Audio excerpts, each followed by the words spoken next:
오늘 우리에게 주신 하나님의 말씀은 스가랴 13장 1절 말씀입니다. 제가 가진 성경 구약 1324페이지입니다. 스가랴 13장 1절 말씀입니다. 찾으신 줄 알고 함께 읽겠습니다.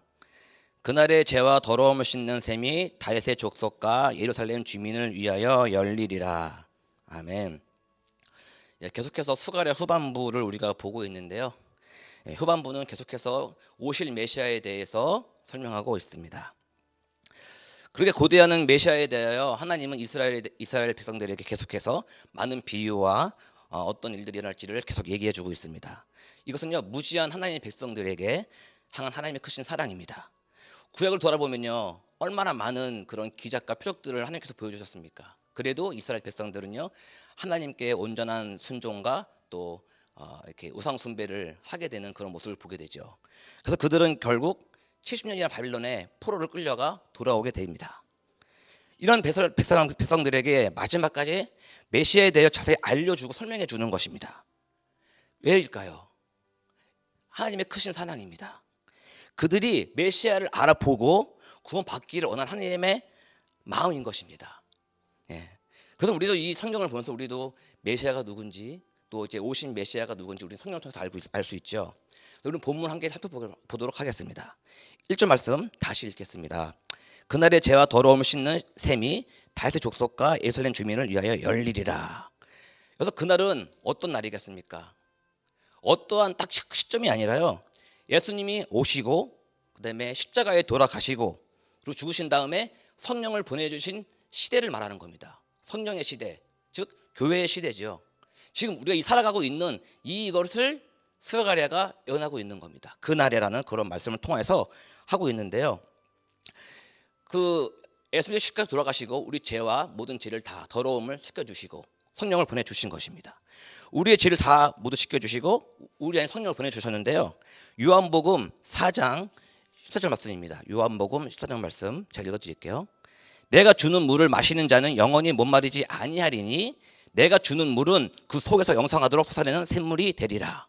또한 요한복음 7장 38절 39절 말씀입니다. 나를 믿는 자는 성경의 이름과 같이 그 배에서 생수의 강이 흘러나오리라. 이는 그를 믿는 자들이 받을 성령을 가리켜 말씀하신 것이라. 예수께서 아직 영광을 받지 않으셨으므로 성령이 아직 그들에게 계시지 아니하시더라. 아멘. 지금 이 샘은요, 성령을 의미하고 있습니다. 이 안에서요, 우리 안에서 성령의 그런 계속 부어주신 공급하심으로 우리가 이 세상을 살아갈 수 있다는 것입니다. 이것은 결국 무엇이냐면 예수님께서 내가 승천에 올라가지만 너희들에게 성령을 보내주어서 함께 너희와 함께 사역을 해 나갈 것이라는 그런 구원 사역에 대한 선포이신 것입니다. 2절 읽겠습니다. 2절 말씀. 만군의 여호와가 그날에 내가 우상의 이름을 이 땅에서 끊어서 기억도 되지 못하게 할 것이며 거짓 선지자와 더러운 귀신을 이 땅에서 떠나게 할 것이라. 가장 먼저 한 사역이 무엇이냐면 우상을 떠나게 하는 거예요. 우상 제물을 다 버리고 우상을 섬기지 않는 것이 첫 번째 사역을 하시는 것입니다. 그것이 무엇이냐면 우상은 하나님보다 더 내가 사랑하는 것이죠. 그것을 못하게 하신다는 것이에요. 내 안에 성령께서 그것을 못하게 하신다는 것이죠. 그 다음에 거짓 선지자와 더러운 귀신 이 생에서 떠나게 하실 것이라. 더 이상 거짓 선지자와 더러운 귀신들이 활동하지 못하게 된다는 것이에요. 이것은 결국 하나님께서 성령을 통하여서 이 교회를 통하여서 이 세상을 정화시킨다는 그런 뜻입니다. 구약과 신약을 모두 읽고 있는 지금 우리 시대를 살아가고 있는 사람들은요, 이 이야기가 무엇인지 알 수 있습니다. 십자가의 죽으심, 그리고 성령을 보내주시고 우리가 그 안에서 자유를 얻고 말씀 안에서 거짓과 진리를 분별할 수 있다는 것입니다. 믿으십니까? 여러분이 말씀을 알고 성령이 우리 안에 거하시면요, 우리가 거짓이 무엇인지 참이 무엇인지를 분별할 수 있게 되는 것이에요. 이것이 하나님 주신 은혜인 것입니다. 3절 말씀 또 읽겠습니다. 사람이 아직도 애언할 것 같으면 그 낳은 부모가 그에게 이르기를 내가 여호와의 이름을 빙자하여 거짓말을 하니 살지 못하리라 하고 낳은 부모가 그가 애언할 때 칼로 그를 찌르리라. 애언을 하는 아들이 있으면요, 그 부모가 그 아들을 칼로 찔러나고 합니다. 이것은 율법에 나타나 있는 것인데요, 이런 확신이 어떻게 들 수 있을까요? 그만큼 우리 안에서 일하시는 그 셈, 또 분별할 수 있는 그 능력, 또 예수님께서 오셔서 주신 그 말씀들로 인해서요, 진리의 말씀들로 인해서요, 그런 것들이 이제는 보여진다는 것이에요. 그래서 그 사람들이 그렇게 거룩한 질서를 지킬 수 있는 능력을 지니게 된다는 것입니다. 그 당시에는요, 이스라엘 사람들은요, 이스라엘 시대에 간절했어요. 피폐된 자기 나라가 다시 일으켜 세워지길 원했습니다. 그래서요, 메시아를 고대했어요. 그래서 그것을 이용해서 많은 거짓 선지자들이요, 하나님의 일을 빙자해서 자신의 삶을 영위해 나간 것이에요. 우리는 이해하지 못하겠지만 그 당시에는 그랬어요. 하지만 예수님이 오므로 인해서 모든 예언과 선지자들의 일들은 다 끝나는 거죠. 왜냐? 구약에 선포된 예언된 모든 그런 말씀들이 성취되었기 때문입니다. 지금 우리 성령 시대에 사는 우리들은요, 너무 감사해야 돼요. 왜냐하면 혼란의 시대가 아니라 말씀과 성령이 함께 나아가는 정말 은혜의 시대를 살아가고 있기 때문입니다. 하지만 이스라엘 사람들은 정작 메시아를 알아보았습니까? 알아보지 못했죠. 그건 여러 가지 이유가 있을 것입니다. 자신의 정치적인 이익을 위해서, 또 교만함을 위해서 진정한 메시아이신 예수님을 알아보지 못했습니다. 그로 말미암아 그 은혜가 어떻게 됐죠? 우리 이방인에게 넘어온 것입니다. 그렇죠? 넘어온 것입니다. 그만큼 우리는 무엇이 생긴 거예요? 은혜도 생겼지만 사명이 생긴 것입니다. 우리가 그 예수 그리스도를요, 전해야 되고 또 그 사랑을 나눠줘야 됩니다. 그렇지 않으면요, 또한 어떻게 돼요? 이 복음도, 이 축복도 넘어가는 것입니다. 우리는요, 구원의 감격을 알고 있습니다. 우리 안에서 생수의 강이 넘쳐 흘리는 은혜를 우리는 알고 있습니다. 그 힘으로 살아가고 있습니다. 세상에 줄 수 없는 평안을 우리는 누리고 있습니다. 믿으십니까?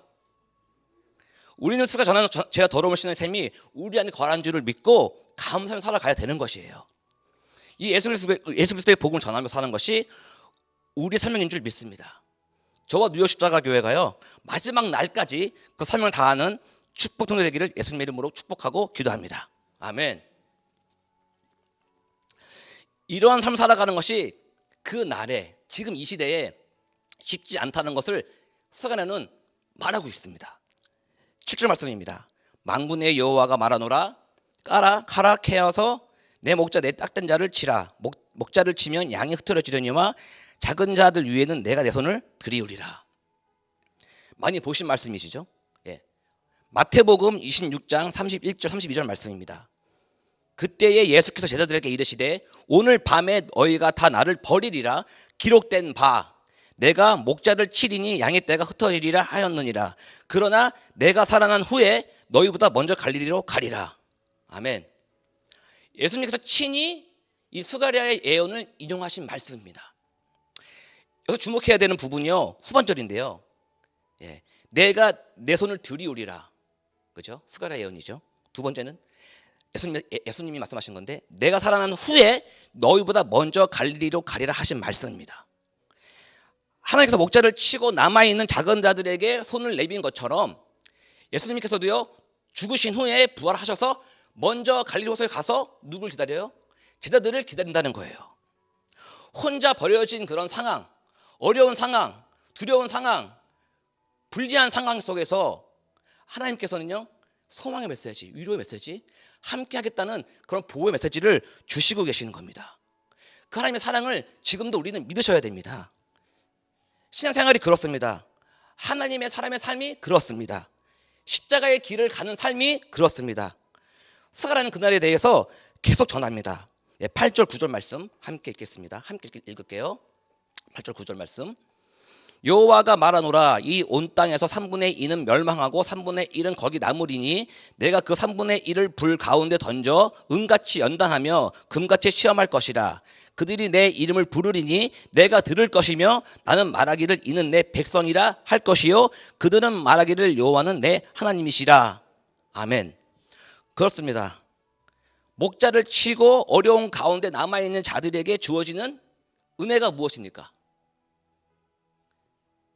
연단과 시험이라고 말하고 있는 거예요. 제자들도요, 예수님을 따라가면 한 자리 할 줄 알았어요. 아니잖아요. 예수님 돌아가시고요. 되게 당황스러웠을 거예요. 그죠? 그런 상황 속에서 우리 믿는 자는 삶의 순종하러 몸부림치는 삶이 어렵다는 거예요. 우린 세상적으로 잘 나갈 것 같지만 안 그렇지 않습니까? 오히려 더 말씀 가운데 거하면 우리가 죄인임을 깨닫고 더 하나님께 붙들림 받는 그런 삶을 살아가지 않습니까? 그것이 축복의 은혜라는 것입니다. 하나님이 원하시는 거는요, 세상의 잘됨이 아니라 가장 먼저 원하는 것은 우리의 거룩함을 위하여 연단하시고 시험한다는 것을 우리는 알아야 됩니다. 지금 내 삶에 아무런 어려움이 없이 내 계획대로 다 되어가고 있다면 더 두려워해야 되는 것이에요. 내가 지금 더 힘든 가운데 하나님과 더 가까운 관계가 속에 있다면 그것이 하나님이 계획된 것을 알아야 됩니다. 그 안에서 감사할 수 있어야 되고요. 이것이 정말 나의 그런 예비된 기회구나라는 것을 받아들이면 되는 것입니다. 하나님 주신 연단과 시험입니다.